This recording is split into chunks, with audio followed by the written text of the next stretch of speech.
प्रणाम। प्रणाम महाराज जी। सभी सुंदर साथ जी को प्रणाम। आइए आज की चर्चा में श्री प्राणनाथ जी को, श्री श्यामा जी को स्मरण करते हुए प्रवेश करते हैं। बंदो सद्गुरु चरण को करूं सो प्रेम प्रणाम। अशुभ हरण मंगल करण श्री देव चंद्र जी नाम। श्री प्राणनाथ निज मूलपति श्री में राज सुनाम। तेज कुंवर श्यामा जुगल जी को पल पल करूं प्रणाम, पल पल करूं प्रणाम। प्रथम लागू दो चरण को धनी ए न छोड़ायो खिन्न।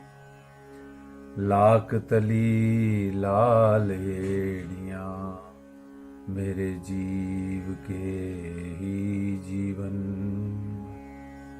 इन पांव तले पड़ी रहूं, इन पांव तले पड़ी रहूं। धनी नजर खोलो बातूं। पलना वालू निरखूं नेत्रे मेरे जीव के ही जीवन, मेरे जीव के ही जीवन। बोलिए श्री प्राणनाथ प्यारे की जय। श्री कृष्ण कन्हैया लाल की जय। श्री श्यामा महारानी जी की जय। श्री सद्गुरु महाराज की जय। सर्व सुंदर साथ की जय।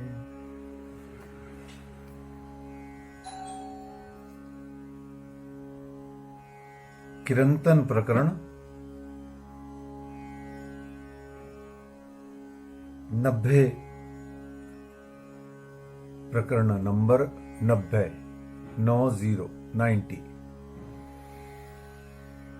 क्या कहता है यह सर्वदेशी कीर्तन प्रकरण?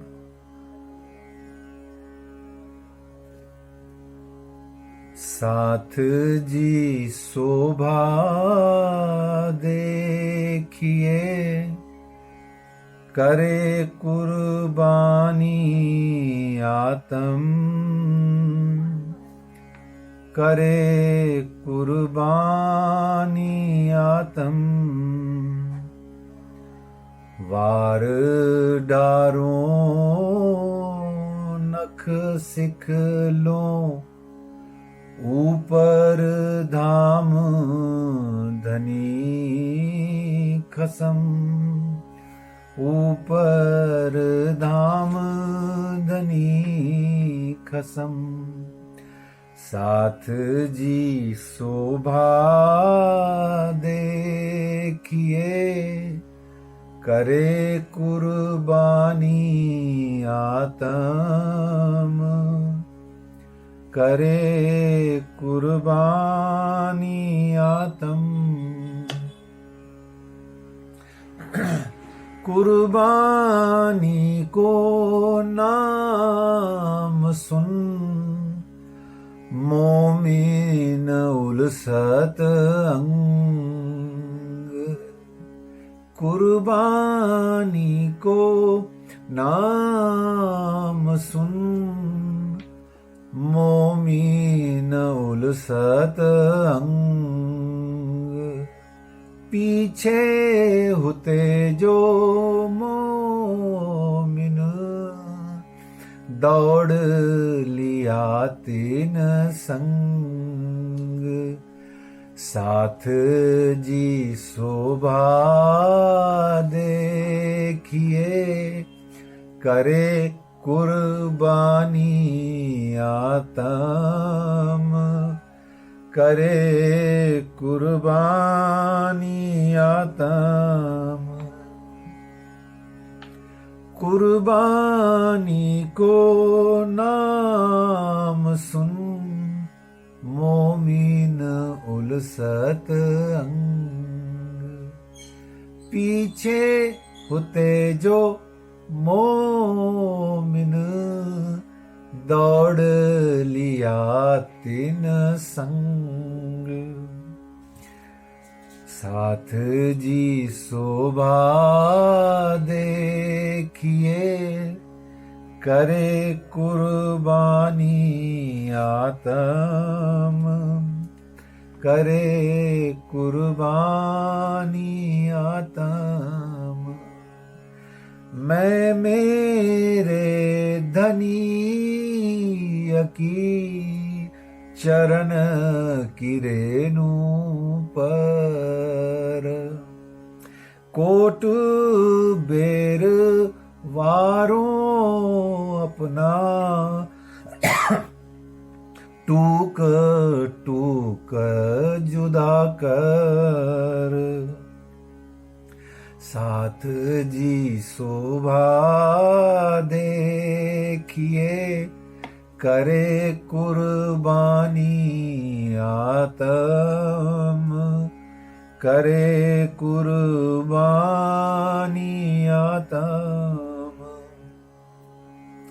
फिर अंतिम चौपाई में कहते हैं महामती कि सूरा तन सखियन का, मुख ते कयो न जाए। सूरा तन सखियन का, मुख ते कयो न जाए। श्री महामत कहें सो समया, निपट निकट पहुंचा आए। तो साथ जी शोभा देखिए, करे कुर्बानी आतम, करे कुर्बानी आतम। वार डारों नख सिख लो, ऊपर धाम धनी खसम, ऊपर धाम धनी खसम। महामती जी श्री इंद्रावती जी की रूप में अक्षरातीत सच्चिदानंद पार ब्रह्म प्रियतम प्राणनाथ जी राजी महाराज का जोश, आवेश, आदेश, हुक्म लेकर के इस श्री तारतम वाणी किरंतन प्रकरण के अंतर्गत कहते हैं, हे सुंदर साज जी, शोभा देखिए। किनकी शोभा देखिए? जो आत्माएं कुर्बानी करती हैं। अब आत्माएं कुर्बानी करने का यहां तात्पर्य है, हमारे जो सनातन वैदिक हिंदू धर्म ग्रंथ में आत्मा कही गई है, वो आत्मा के गुण लक्षण तो वही हैं जो हैं, परंतु श्री निजानंद संप्रदाय, श्री कृष्ण प्रणामी संप्रदाय के अंतर्गत आत्मा का अभिप्राय क्या है, ये सुंदर साज जी को बहुत ही सेपरेटली समझना चाहिए। यहीं पर सारा भ्रम है, कंफ्यूजन है, और इसीलिए विशेषकर नए सुंदर साथ और पुराने भी कोई दुख, कोई तकलीफ नहीं है ऐसा कहते हुए कि भाई पुराने सुंदर साथ भी भ्रम में ही है। क्यों है? क्योंकि बैठ करके कभी किसी के पास में, कभी गुरु चरण शरण में, संत चरण शरण में बैठ करके वाणी बीतक अध्ययन मनन तो करते ही कहाँ है, या करते भी हैं तो सिर्फ बहुत ही जरा सा, जस्ट एक अंतर हृदय में कुछ टेम्परेरी जिज्ञासा आई तो चलो वो पूछ ली, बस इतना ही। नहीं तो हम सब आजकल भी क्या और पहले भी क्या और पहले भी क्या, सभी जन इस माया के खेल में इतने आसक्त, इतने निबद्ध, इतने आबद्ध, इतने अनुरक्त हैं, इतने इतने इतने इसमें समाये हुए हैं कि इसमें से बाहर निकलने का, इसमें से जरा सा भी, थोड़ा सा भी, रंचक मात्र भी बाहर झांकने का हमने गुंजाइश खुद ही नहीं छोड़ा हुआ है। हम अपना अपना विश्लेषण खुद कर ले, क्योंकि इसका तो वर्णन अनंत है कि हम माया में कितने डूबे हुए हैं, हम में कितने अवगुण हैं, हमने कितने गुनाह किए, हम कितने पाप करते हैं, कितने छल कपट, कठिन कठोर, अति ढीठ हैं। इसका वर्णन करने की जरूरत नहीं है। क्यों? क्योंकि जैसे ही यहाँ कोई भी संत गुरु कोई वर्णन करेगा तो इसका अर्थ हो जाता है कि जैसे मानो वो अपने ही प्यारे सुंदर साथ के दोष अवगुण गिना रहा है। हाँ, बस इतना सा कहना चाहिए।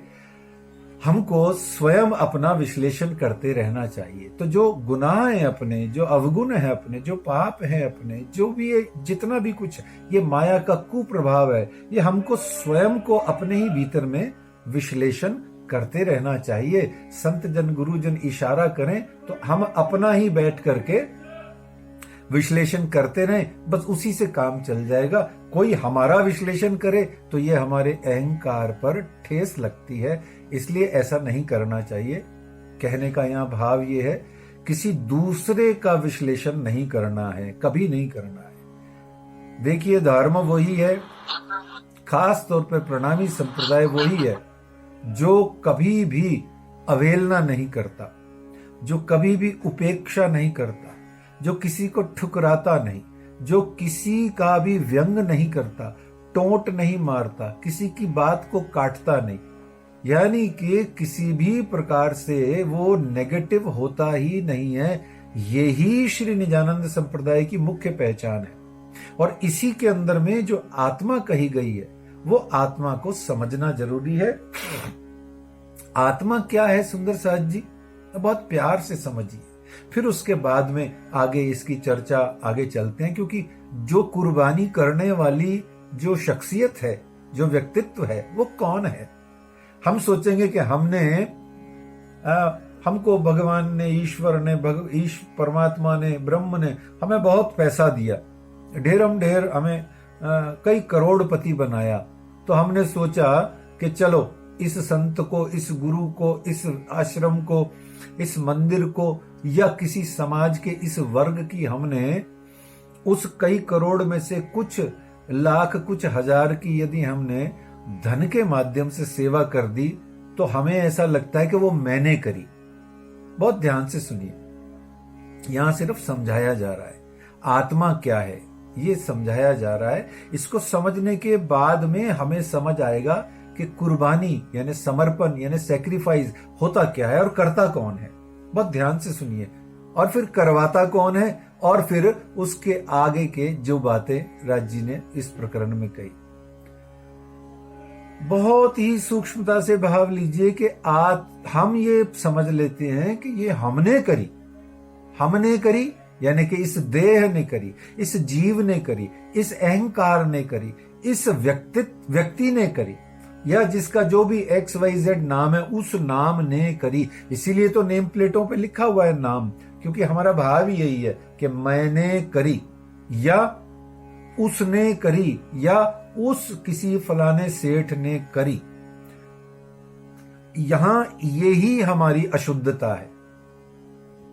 ठीक है, लौकिक दृष्टि से, औरों को प्रेरणा की दृष्टि से नाम भी लिखना चाहिए, और नाम उसका समाज के प्रोग्राम में बोलना भी चाहिए। वो एक अच्छी बात है, क्योंकि वो प्रेरणा मिलती है लोगों को। परंतु जो कुर्बानी कर रहा है, जो तन मन धन मन कर्म वचन से समर्पित हो रहा है, उसको ये ध्यान रखना है कि वो नहीं हो रहा। कौन हो रहा है? तो वो हो रही है आत्मा।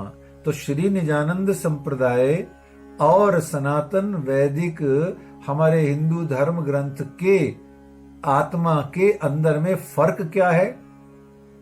इतना सा फर्क है कि गुण लक्षण स्वभाव और आत्मा के जितने भी भगवत गीता या उपनिषदों में आत्मा के जितने भी गुण लक्षण स्वभाव बताए, वो सब तो वही हैं।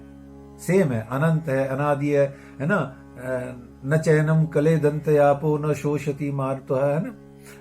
इस तरीके से जितना भी वर्णन किया गया आत्मा का, सो आत्मा वही है, अखंड है, अनंत है, अनादि है, अनश्वर है, इसको कोई गला नहीं सकता, मार नहीं सकता, काट नहीं सकता, ये दिखती नहीं है। ये आत्मा आत्मा ध्यान से सुनिए, आत्मा से हमारा शरीर चलता है, शरीर से आत्मा नहीं चलती। पर मनुष्य का अहंकार क्या कहता है, लो जी वो शरीर मर गया, उसकी आत्मा उड़ गई। नो नो नो, उसकी आत्मा उड़ गई इसलिए शरीर मर गया। ध्यान से सुनिए, शरीर मर गया इसलिए आत्मा नहीं उड़ गई, आत्मा उड़ गई इसलिए शरीर मर गया। ये बहुत फर्क है। हमारी दैहिक बुद्धि इतनी प्रबल है कि हम सोचते ही देह से हैं, करते ही संसार में हैं। दैहिक बुद्धि इतनी प्रबल है। इसी को माया के घने घने घने घने ढेरम ढेर आवरण कहे गए, पर्दे कहे गए। और इन पर्दों को उघाड़ना, उतारना, अनावृत करना, ये जो कर्टेन्स हैं इतने सारे, इतने हैं कि कितने उघाड़ोगे, इतने हैं कि कितने उघाड़ोगे, कितने उतारोगे। ये पर्दे इतने हैं कि परेशान हो जाओगे एक एक माया की चीज की कुर्बानी करते करते। अतः क्या कुर्बानी करनी है, बहुत ध्यान से सुनिए, आत्मा को ही कुर्बान कर दो। अब जब आत्मा को ही कुर्बान यानी समर्पित यानी कि शरणागत हो जाओगे, तो फिर बचेगा क्या। ये तो पीछे शरीर जो है, आत्मा के चले जाने के बाद तो ये शरीर मुर्दा कहलाता है। और अगर जीते जी आत्मा को समर्पित कर दोगे तो ये जीते जी मुर्दा कहलाएगा। और फिर एक दिन ये जब मरेगा तो ये मुर्दा ही मरेगा, जीवित कहां मरेगा, जीवित तो ये कभी था ही नहीं। ऐसे ही तो आत्मा परम धाम से आई है, ये आत्मा है। और सनातन वैदिक हिंदू हमारे जो हमारा मूल है, जिसकी हम एक शाखा हैं, वहां पर विशिष्ट ये जो थ्योरी है वेदांत की, उपनिषदों की, वो ये कहती है आत्मा अव्यक्त है।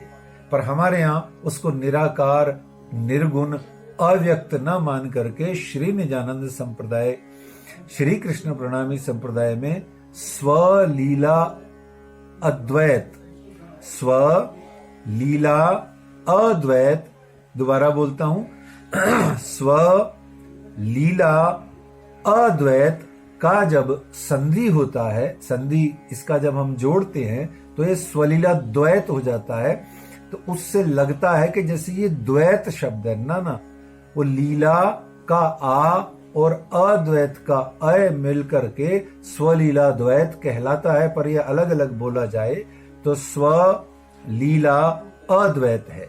तो ये जो स्वलीला अद्वैत की एक अभिन्न अंग, अभिन्न जो अंगना है, जो अंश है, उसका नाम है आत्मा, जिसको हम सरल शब्दों में कहते हैं श्री राज्य की सखी, श्री राज्य की अंगना। पर वास्तविक विश्लेषण क्या है कि ये सचिदानंद पार ब्रह्म की जो सद चिद आनंद में जो आनंद श्री श्यामा जी हैं, उनकी ये सखियां हैं, उनकी ये अंगनाएं हैं, उनकी ये अंश हैं। श्री श्यामा जी हमारी अंशी हैं, हम अंग हैं, वो अंगी हैं। तो इस प्रकार से जो आत्मा, अन्य आत्मा जो बात चलती है, जिससे हमारे में भ्रम आता है, वो यही है कि हम जिस परिवेश में, जिस वातावरण में, सनातन हिंदू परिवेश में हम जो पले बड़े होते हैं, पढ़ते लिखते हैं, हम अन्य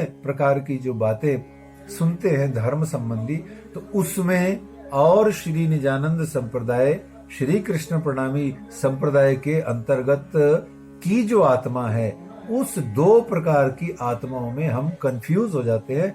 वास्तव में वो दोनों आत्मा एक ही है। ना तो सनातन वैदिक मत से कोई आत्मा अलग है, ना कोई श्री निजानंद संप्रदाय से आत्मा अलग है। थोड़ा सा अंतर है, निर्गुण सगुण, निराकार साकार, व्यक्त अव्यक्त, अद्वैत द्वैत का इतना सा अंतर है कि हमारे यहाँ श्री राज्य की अंगना को आत्मा कहा जाता है। अब ये आत्मा क्या है, इसको भी यदि सुंदर साथ यहीं पर ही स्पष्ट कर ले थोड़ा सा।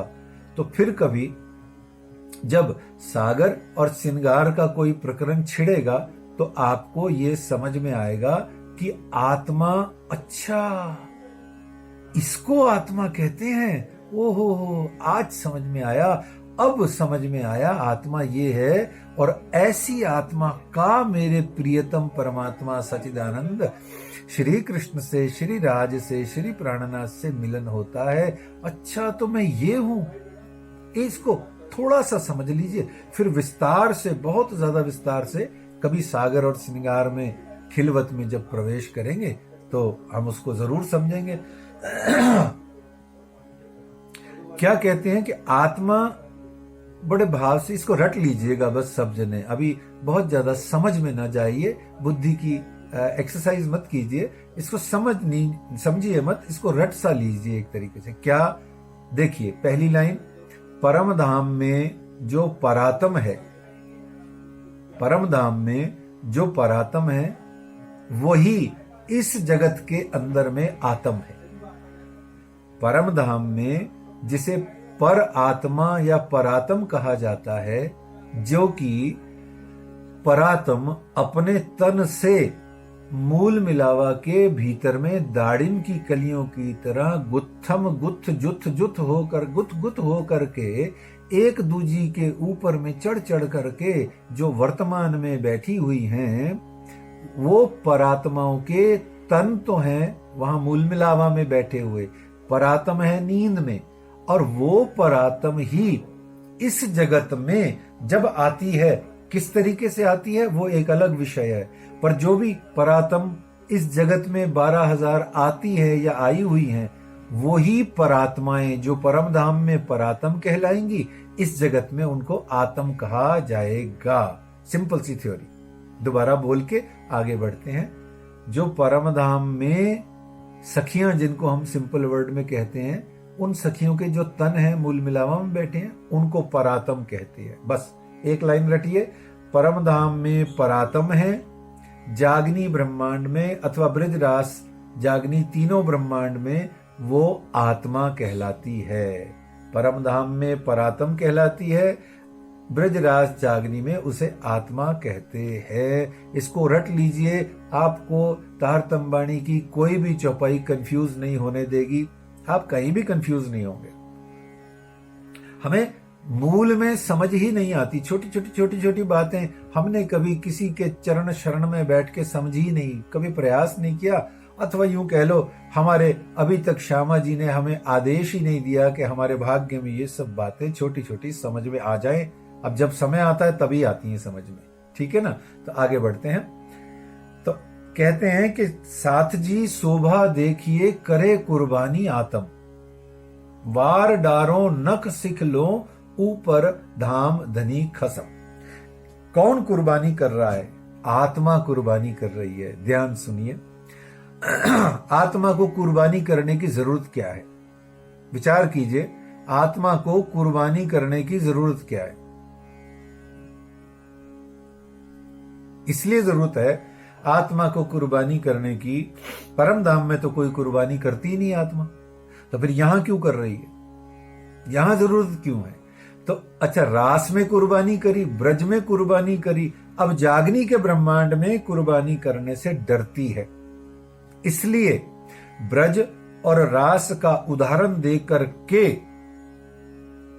आत्माओं को ये संबोधन दिया जा रहा है, ये उद्घोष किया जा रहा है, ये आह्वान किया जा रहा है। ये श्री महामती जी आपको अपनी ही परम धाम से लेकर के ब्रजरास तक की और जागनी की अब तक की भी तक से उदाहरण दे करके आपको संबोधित कर रही हैं। अरे सुंदर साथ जी, शोभा देखिए किनकी? उनकी, ब्रैकेट में उनकी। हम याद रखें बार बार, हमारी नहीं। अगर हमने कोई 4-8 आने का त्याग किया है ना, रुपए पैसे का या कोई सेवा का या कुछ भी, हमारे लिए नहीं कह रही हैं, ध्यान रखना। हमने तो माया का त्याग किया है। जिस माया को हम अर्जित कर रहे हैं, बार बार अर्जित करके अपने ही ऊपर लाद रहे हैं, हम उसे ही झाड़ रहे हैं। बताओ भला, एक थोड़ा हल्के उदाहरण से समझो कोई गंदगी में रहता है और उसके ऊपर हजारों टन गंदगी गिरी हुई है, अगर वो गंदगी के 2 4 5 ट्रक हटा भी देता है तो उसने क्या हटा दिया? बहुत ध्यान से सुनिए। 200 अवगुण है मेरे अंदर, मैंने 40 हटा दिए प्रति वर्ष, तो मेरे अंदर में मैंने फिर भर लिए, आगे से फिर हटा दिए, फिर भर लिए, तो मैं अवगुणों में ही रच बस रहा हूं। मैं माया में ही हूं, माया में ही रच बस रहा हूं, माया का ही त्याग करके मायावी भ्रम में, मायावी आनंद में घूम रहा हूं। हाँ जी, मेरे समर्पण हो गया, मेरा त्याग हो गया। ऐसे चलेगा ही नहीं। अच्छा, ये सफल ही नहीं होगा कभी। माया का उन्मूलन हम कर ही नहीं सकते, क्योंकि बाई नेचर माया हमसे डिफरेंट है, हम डिफरेंट है, राज्य डिफरेंट है, बात ही खत्म हो जाती है। राज्य ने माया को बनाया इतना टेक्निकली स्ट्रांग है कि हम चाह करके भी उस माया से, स्वयं आत्मा उस माया से उन्मूलित हो ही नहीं सकती। ये बहुत ध्यान से रख लीजिए अपने बात में। एक और बात यहां सुन लीजिए। जैसे परमात्मा अनादि और अनंत है। अनादि कहते हैं जिसका आदि न हो वो अनादि, यानी कि जिसका कोई शुभारंभ प्रारंभ स्टार्ट नहीं हो, वो अनादि। याद रखिए, जो अनादि है वो स्वयं में, हर हाल में, हर परिस्थिति में अनंत होगा, क्योंकि जिसकी कोई स्टार्टिंग नहीं है उसका एंड ही क्या होगा? सोचो भला भाई, जो प्रारंभ ही नहीं हुआ वो एंड क्या होगा? जो जन्मा ही नहीं, जायते म्रियते वा कदाचिन, जो जन्मेगा सो मरेगा, जो जन्मा ही नहीं सो मरेगा कैसे? बताओ भला, जिसका जन्म ही नहीं है उसकी मृत्यु क्या? तो परमात्मा अनादि भी है, अनंत भी है। एक आत्मा भी अनादि है और अनंत है। अच्छा, हाँ, माया भी अनादि है, पर यहां राज्य महाराज ने एक कॉमा लगा दिया। राज्य ने क्या कॉमा लगा दिया कि माया अनादि तो है पर अनंत नहीं है। आप चाहो, आत्मा चाहो तो इस माया से परमात्मा की चरण शरण में ज्ञान और भक्ति के माध्यम से बैठ करके, साधना करके, इसकी अनंतता, वो अनंत है या नहीं है ये हमारा सब्जेक्ट नहीं है। हम तो रास्ते चलते में ही इस अनादि माया में आए, रास्ते चलते में हम चले गए परमात्मा की ओर, तो माया का क्या हुआ क्या नहीं हुआ हमें टेंशन नहीं है ना। तो ऐसे ही ये माया भी अनंत है, पर हमें टेंशन इसलिए नहीं है, हमें चिंता इसलिए नहीं है क्योंकि हम चले जाते हैं परमात्मा की ओर। तो आत्मा कुर्बानी करती है किसकी? हम कुर्बानी नहीं करते हैं, ध्यान रखिए। हमारी कुर्बानी मायावी है, माया के बंधनों में है, माया में ही घोल जोल है। ध्यान रखिएगा बड़े प्यार से। ये सब सारा संसार अहंकार का खेल है। मूल प्रकृति मोह अहम थे उपजे तीनों गुण में, ये सब माया माया माया माया माया के सिवाय कुछ भी नहीं है ना। तो आगे चलते हैं। तो सात जी शोभा देखिए करे कुर्बानी आत्म। आत्मा कुर्बानी कर रही है। अब आत्मा को कुर्बानी की जरूरत क्या है इसको समझिए, फिर इस प्रकरण का आनंद लीजिए। आत्माएं इस जगत में आई खेल देखने। काहे का खेल देखने आई? माया का, दुख का। ठीक है, इस दुख रूपी जगत में खेल देखने आई माया का, और माया ही है जो दुख देती है। दुख का मूल कौन है? माया। और प्रेम का और आनंद का मूल कौन है? परमात्मा। दुख का मूल कौन है? माया। और परमात्मा प्रेम का मूल है, आनंद का मूल है। तो इस प्रकार से इस दुख रूपी जिमी में जब माया से दुख प्राप्त हो रहा है, तो माया से प्राप्त होने वाले दुख को हम माया का ही बंधन, माया का ही त्याग कर देंगे आमूल चूल पूर्ण रूप से, वो ये संभव होगा। परंतु फिर पुनः परमात्मा कहते हैं दैवी हेषा गुणमयी मम माया दुरत्तया मामेव ये प्रपद्यन्ते मायाम एताम तरन्ति ते। ए माया आद अनाद की चली जात अंधेर, निर्गुण सरगुण होए के व्यापक। कितनी जबरदस्त ये माया है कि आप इसको उलांग ही नहीं सकते। तो उलांग नहीं सकते तो दुख से छुटकारा नहीं होगा। जब दुख से छुटकारा नहीं होगा तो अब कैसे बात बनेगी? फिर कुर्बानी का अर्थ क्या है? यहाँ कुर्बानी का अर्थ ये है, आत्मा अपने ध्यान को, अपनी बुद्धि को, अपने दुख रूपी इस जगत के भीतर से अपनी बुद्धि को ही पूर्ण रूप से परमात्मा की, श्यामा जी की चरण शरण में लगा देती है। तो माया दरकिनार हो गई है। आप माया में, जल कमलवत इसीलिए कहा गया, कीचड़ में ही हो, कमल कीचड़ में ही है। ये जो कमल है ये कीचड़ में ही होता है, राजीव कीचड़ में ही होता है, उत्पल, सरोज, ये सब कमल हैं। ये सब कमल ये जो है ये कीचड़ में ही पैदा होते हैं, कीचड़ में ही रहते हैं, कीचड़ में ही जन्मते हैं और कीचड़ में ही जिंदा रहते हैं। और जब ये टूट जाते हैं तो कीचड़ में ही विलीन हो जाते हैं, यानी माया में। लेकिन जब तक रहते हैं कीचड़, गंदगी, जल, काई इनको स्पर्श भी नहीं कर पाता, बूंद मात्र भी। और यदि कर भी जाता है, मान लो कभी कोई हाथी आया, कोई पक्षी आया, कोई लोग कमल का कुछ तोड़ने आए, कमल में इतनी 9 चीजें निकलती हैं कमल में से, कमल के पूरे पुष्प में से 9 चीजें निकलती हैं जो मनुष्य खाता है। तो वो जो एक आध चीज तोड़ने आया मान लो कोई, तो उससे उछाल उछूल हुई तो कमल पे कीचड़ या बूंद पड़ गई, तो याद रखिए कमल की सतह देह इतनी चिकनी होती है कि उस पर से वो बूंद स्वतः ही कुछ पल बाद गिर जाती है। इसी प्रकार जो आत्मा परमात्मा प्रियतम के चरण शरण को ग्रहण कर लेती है वो चिकना घड़ा हो जाती है। पर हमारे उदाहरण से उल्टा चिकना घड़ा, हम तो यहाँ कहते हैं चिकना घड़ा है, इस पर कोई असर नहीं होता। तो वो परमात्मा प्रियतम के प्रेम में इतना बावरा, तारतम वाणी के अंदर में इतना संलग्न मग्न हो जाता है और अपने साधनालय में अध्ययन मनन चिंतन पाठ परायण चितवनी में मग्न रहते हुए भक्ति रस में इतना सराबोर होता है कि उसको संसार, समाज, देश आदि इत्यादि किसी चीज की कोई असर ही नहीं होता, वो चिकना घड़ा हो जाता है। इस बात की कुर्बानी आत्मा करती है। आत्मा की कुर्बानी का अर्थ क्या हुआ? आत्मा माया को प्रियतम परमात्मा के चरणों में जाके समर्पित होके कुर्बान कर देती है, पूरी माया को। और पूरी माया का अर्थ क्या होता है?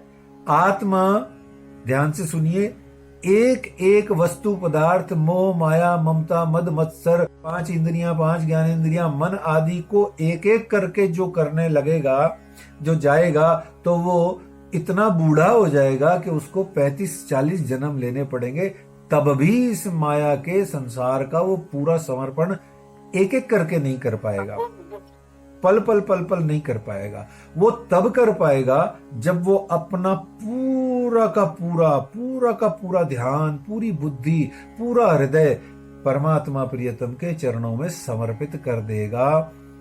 पूर्ण समर्पण, इसको कुर्बानी कहा गया। अब देखिए प्रकरण में प्रवेश कीजिए।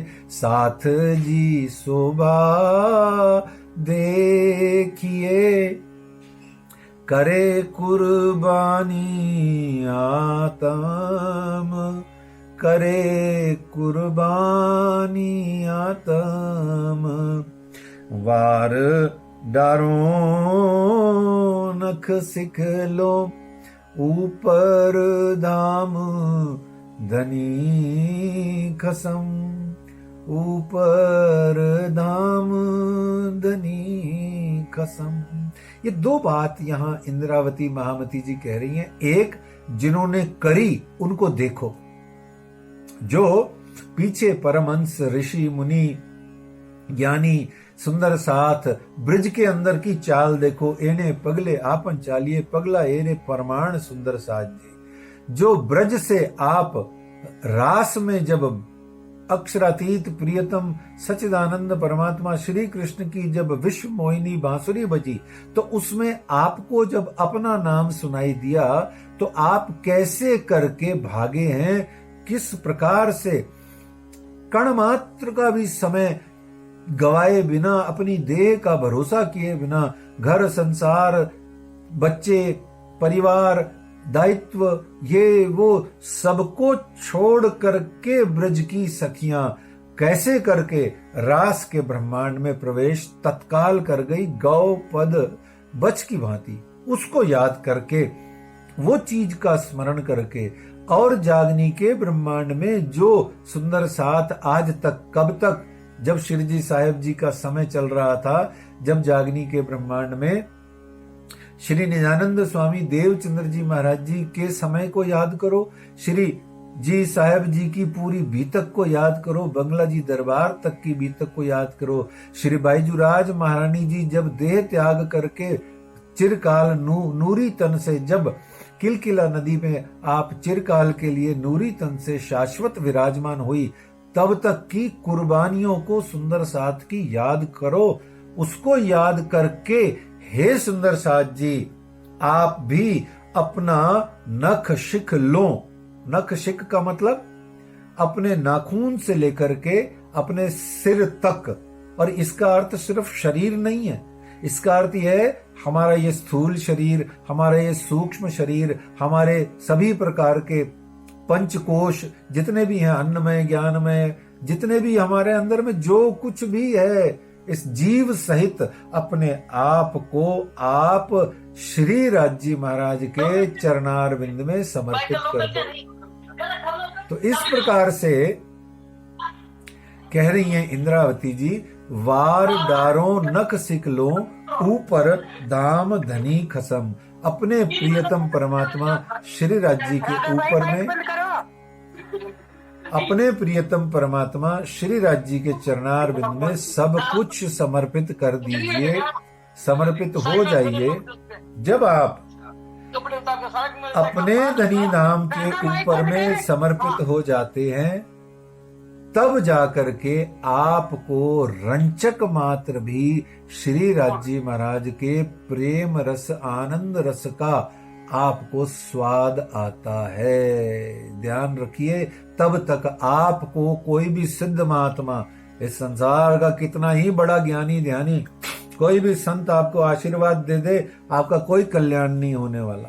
ध्यान रखिए, बहुत ब्लंट है ये बात, परंतु सत्य है। हाँ, आशीर्वाद तो लेना है, परंतु आशीर्वाद लेना है हमारी भक्ति की साधना प्रबल होए, शक्तिशाली होए, आगे आगे बढ़े, ये आशीर्वाद लेना है। उनके आशीर्वाद से चमत्कार कुछ भी नहीं होने वाला, आज तक किसी का ही नहीं हुआ।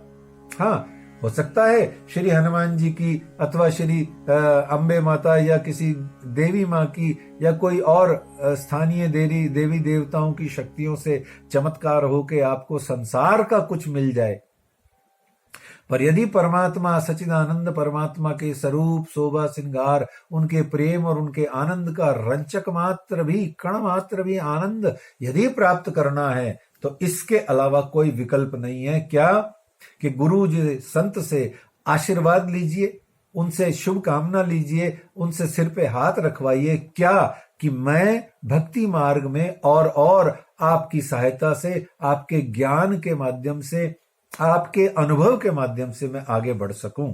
तो इस प्रकार से ध्यान रखिए कि वार डारो नख सिक लो, ऊपर धाम धनी खसम।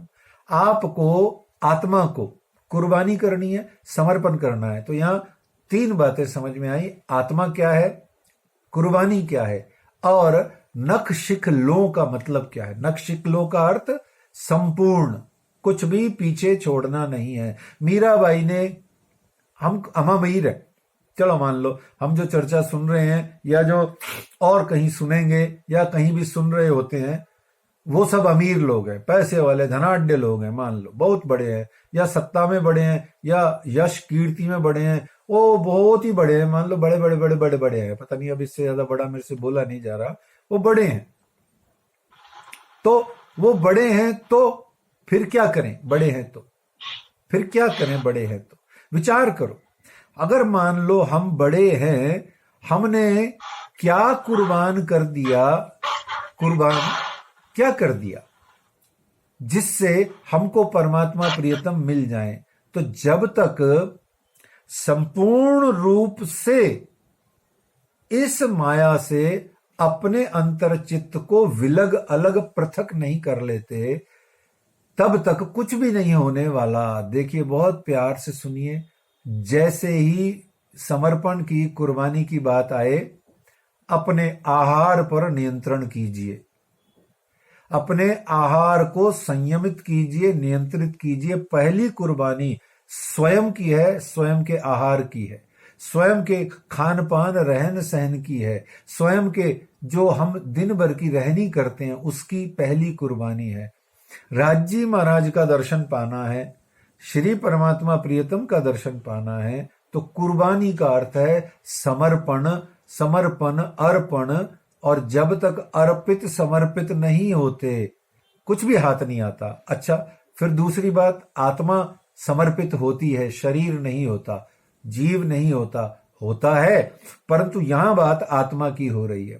जीव भी समर्पित होगा, शरीर भी सेवा पूजा आदि करके आगे के कार्यविधि वो सब अपने अपने परिमाण बने हुए हैं, परंतु यहां बात तीन हो रही है, कुर्बानी, आत्मा और नक्षिक। नक्षिक का अर्थ है संपूर्ण, कुर्बानी का अर्थ है समर्पण, माया से पूरा विलग कर देना, अलग कर देना।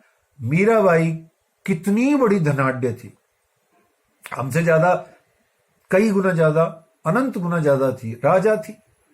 वो क्या करी, 2 कपड़ा पोटली का बांधा, कृष्ण का स्वरूप विग्रह हाथ में लिया, ललिता सखी का साथ पकड़ा और सारे घर को गोविंदाय नमो नमः मत्था टेका और निकल पड़ी। हमारा क्या हाल है, हम तो जाएंगे तो पहले होटल बुक कराएंगे दुनिया भर के, और हमारी व्यवस्थाएं भी बड़ी लंबी लंबी हैं। तो ये जो माया में उठे, माया में चले, माया में गए, तो माया में ही थे, माया में ही होके माया में ही वापस आ गए। ठीक है, जिसका शरीर थोड़ा खराब खरूब हो वो एक अलग बात है, उसको एग्जम्प्टेड है, पर जब तक हम अपने अंदर में शक्तिवान हैं तब तक तो हमारा कल्याण हमें करना चाहिए। इतना आज का ये बात, 3 बातें समझ में आई। कुर्बानी यानी समर्पण क्या है, करेगा कौन, बोले आत्मा करेगी। आत्मा करेगी, हाँ, जीव भी करेगा, हाँ, शरीर भी करेगा, हाँ, थोड़ा थोड़ा नहीं, थोड़ा थोड़ा तो सिर्फ प्रारंभ होगा, करना तो पूरा ही पड़ेगा। जिसको कहा गया नख शिख लो, लो का अर्थ होता है तक, वाणी में लय ओ की मात्रा और उस पर बिंदी लग जाए तो यह बुंदेलखंडी भाषा है। इस लो का अर्थ होता है तक, तक है ना, अप टू, है ना, नख शिख लो, नीचे से लेकर ऊपर तक, तो ये लो का अर्थ होता है तक। तो आपको नीचे से ऊपर तक, यानी कि एवरीवेयर, एवरी पॉइंट, हर समय, हर जगह, एवरी मोमेंट आपको अपने आप का, अपनी माया का समर्पण करना होगा। बस इसको अंत में पॉजिटिवली समझ लो। यहां समर्पण, नक्षिक लो, ये भारी भारी बात हो गई। इसको भक्ति की सरल भाषा से कैसे कहेंगे, एक ही लाइन में इसको हम निषेध पद्धति जो बताई गई, ये इसको हम विधि पद्धति से ऐसा कहेंगे, भाई क्या करो, श्वास श्वास निज नाम जपो, वृथा श्वास न मत खोए, भैया ना जानो इन श्वास को, आवन होए न होए। इसलिए 24 घंटे राज राज राज राज कृष्ण कृष्ण राधा कृष्ण कहिए, और जही विधि राखे धनी तही विधि रहिए। बोलो श्री प्राणनाथ प्यारे की जय। प्रणाम जी, बहुत बहुत प्रणाम जी, प्रणाम महाराज जी, प्रणाम जी।